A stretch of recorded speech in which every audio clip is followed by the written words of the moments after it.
What is going on, everybody?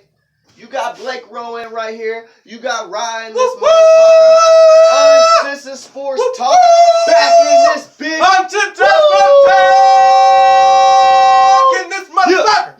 Yeah. Let's go. Get crunk, baby. Get your ass up. Let's go. Cowboys got the Eagles tonight at 7:30. We got plenty of motherfucking things to talk about. We got Jerry Jones getting crunk in this motherfucker. You know what I mean? On Roger Goodell's bitch ass. You know, we got many other things on the docket show. Y'all sit tight, lay back, relax, you know, get you a cold beer, you know, whatever your poison might be, and let's do this.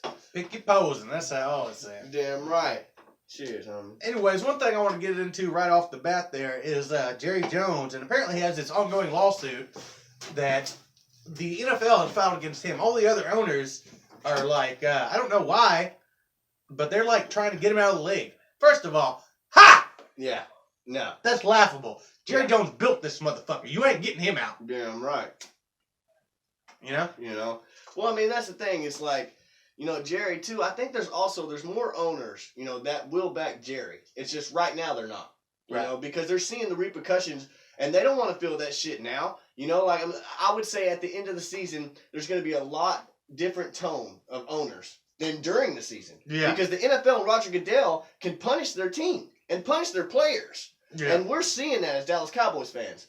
We're seeing our players get punished, you know, just like we had a couple guys get fined, you know, just a week or two ago, you know, and it was solely, in my opinion, you know, against Jerry Jones. It was a Roger Goodell against Jerry Jones pissing contest, you know. Yep. Oh yeah. And that's what's happening right now. We've got a major pissing contest, and both these motherfuckers can piss. All right, you know what I mean? Oh yeah. Fuck. I mean, tonight we're playing the Philadelphia Eagles, and they're coming in 8-1. Mm-hmm. We're 5-4. It's Sunday night football, primetime football night in America. Yes, sir. And then we turn around on Thursday on Thanksgiving, and we play the Los Angeles Chargers. Well, with a 4-day off. 4 days, huh? How's that going to be for us? Well, I think we're going to fucking whip the Chargers' ass. I mean, the Chargers, I think we can beat them, you know? And that's just my first instinct. Now, when it comes to the Eagles, Melvin Gordon's pretty good, bro. They're running back. Ooh. And we have trouble stopping the run. And Phillip Rivers ain't too shabby.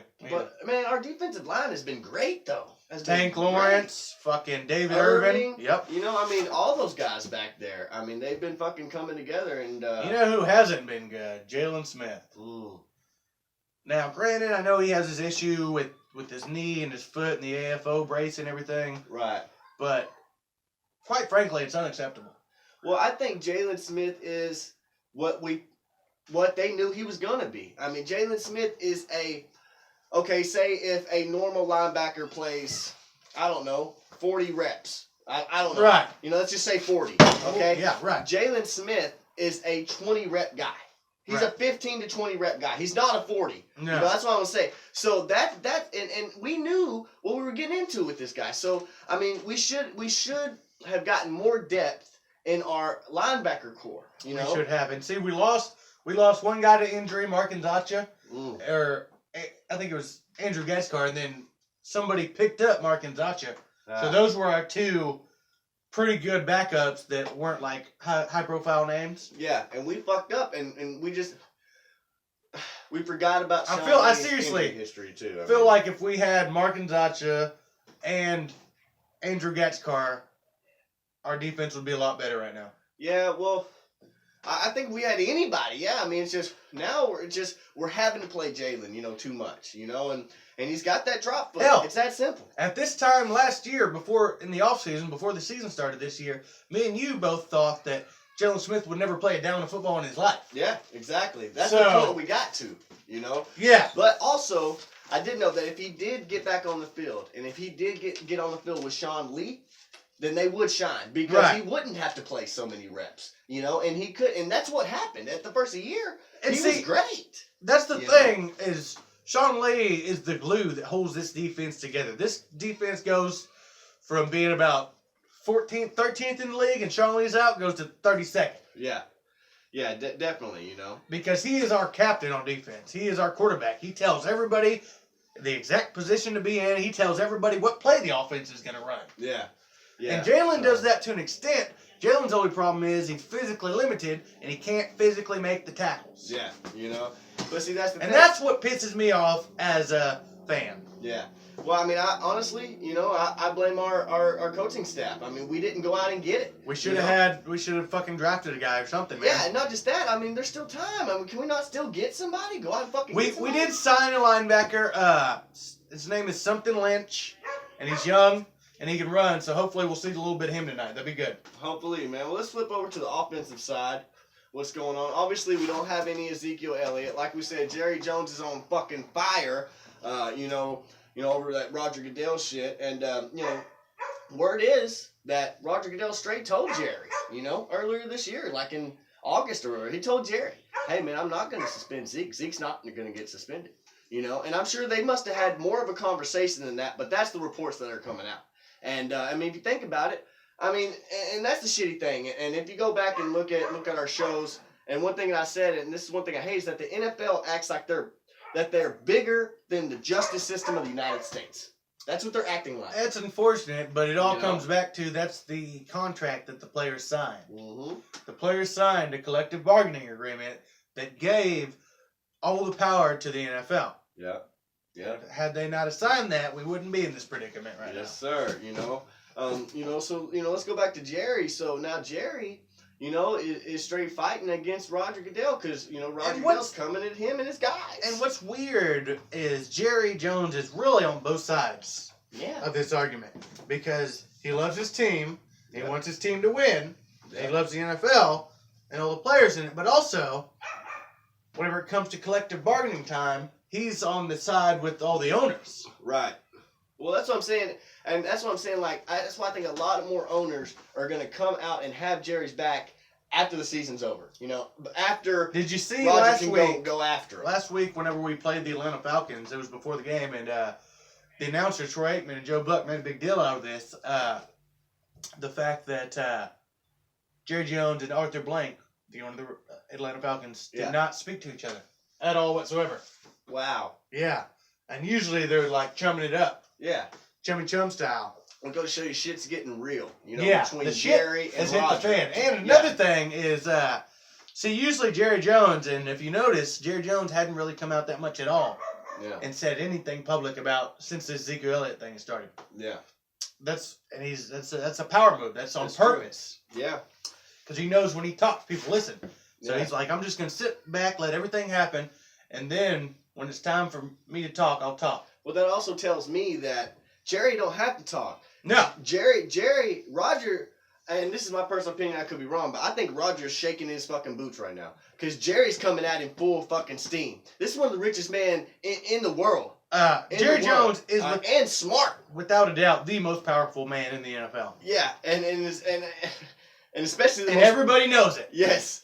And so it's not a secret. Yeah, and you're not gonna take. The rumors are they're gonna take the Dallas Cowboys out of the league. You take the Dallas Cowboys out You don't of the have league. a league. You don't have a league. I literally saw Patriots. I saw a Patriots fan, a New England Patriots fan on Twitter say that, hey, I'm a New England Patriots fan, but if they take out the Cowboys, I ain't watching football. Oh, That's a New England Patriots fan.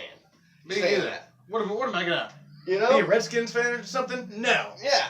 But you see what I'm saying, though? I mean, you're fucking the whole league by taking out the boys. So, I mean, hey, fuck it, man. And Jerry's so fucking badass. He'd start his own fucking league. He'd pull all these motherfuckers, man. But that ain't gonna happen. That's neither here nor there, yeah. Yeah, it ain't gonna happen, so let's keep rolling, All this is just a bunch of fucking banter from them, really. At the end of the day, everything's gonna stay the same. We're still gonna have football next year. And we're just gonna keep rolling. All right, Rob, well, hit us with the keys to the game for the Dallas Cowboys versus the Eagles tonight at 7:30. What's the keys to the game of winning? Let's go with offense first, brother. What's going on? Well, I don't know if Dez is playing, first of all. I don't know if Terrence is playing, also. I think Dez probably will play, but he'll be in a limited role. He's got some knee issues. Ankle. Terrence Williams had some ankle issues. Yeah. I think he'll be there in a limited role also. Yeah, because T. Will, he ain't missed a game, as far as I know. No. Yeah. I don't think he's ever missed a game. So, we need to establish the running game early. Yeah. Oh, yeah. And that way it'll set up play action, stuff like that. What are you thinking with the offensive line? First thing I think when you say run game, you know? Right. For those of you who don't know, last week Tyron Smith didn't play. Chaz Green played in his place. Had a fucking atrocious performance. Horrible. This guy Fucking for Atlanta named Calais Campbell fucking ran all over him all day. Got like 5 sacks or some shit. No, it was like, I think it was 7 in the game. I believe it. It broke a record, as far as I know, for most sacks against the Dallas Cowboys. Well, the team did, but the one singular guy, Calais Campbell, got like 5 or 6 himself. God, that was probably the record then, yeah. Yeah. Yeah. Fuck, man. Yeah, it was horrible. You know, and I was listening to it on the radio, and it was horrible to hear, you know, because I could picture it, and I could picture Chaz just getting beat, and this guy coming straight through and hitting Dak. Dude, yeah. And Dak didn't even have time to throw a quick out, you know, like, and that's why, like. But see, that's the thing I like about Dak Prescott is if he's going to get sacked, instead of throwing a ball that could potentially get picked, he's just going to take the sack. Yeah. Well, because he's that tough. He can take and he's smart. Yeah, true. He knows that if I try to throw this and while I'm getting hit, it's probably going to get picked off, and it could go for a pick 6 or put them in great field position. It's better if I just take the sack, we punt the ball, give our defense a chance. Yeah, and Dak's been playing great. Yeah. And, you know, that's the thing. It's like, and the whole point is you can't do shit if you can't block. You know, if there's one guy that's missing his man every time on your offensive line, you're fucked. Yeah, see, it don't matter. It really hurt us at the beginning of this year losing Doug Free and Ronald Leary. Yes, sir. Yeah, and then Doug Free That's 40% of your line right there. Well, that's the thing is we didn't know Doug Free was going to retire. We kind of figured Ronald Leary was gone. Yeah, we basically gave Ronald Leary away because we didn't want to pay him. Yeah, and we figured we'd be okay. Yeah, because we got Lyle. Yep, and we had faith in Chaz Green. Yeah, and you know we still had Doug Free. And then Free fucking retired. Oh. They said he was the papa. He was the daddy of that offensive line. Yeah, and now, dude, it's kind of like a rebuilding. I mean, with Tyron Smith in there, it's like you don't. Now I would say Travis Frederick is probably the leader of that O line. Yeah, no, I would say honestly, I would say Tyron Smith. But they say he's not very vocal. No, he's not. He's a quiet guy. Yeah, so I'm with you on that then, Travis Frederick. Yeah. Yeah, and he's a badass. He had some bad calls on him. You know, they called some bad calls on him, but that's all.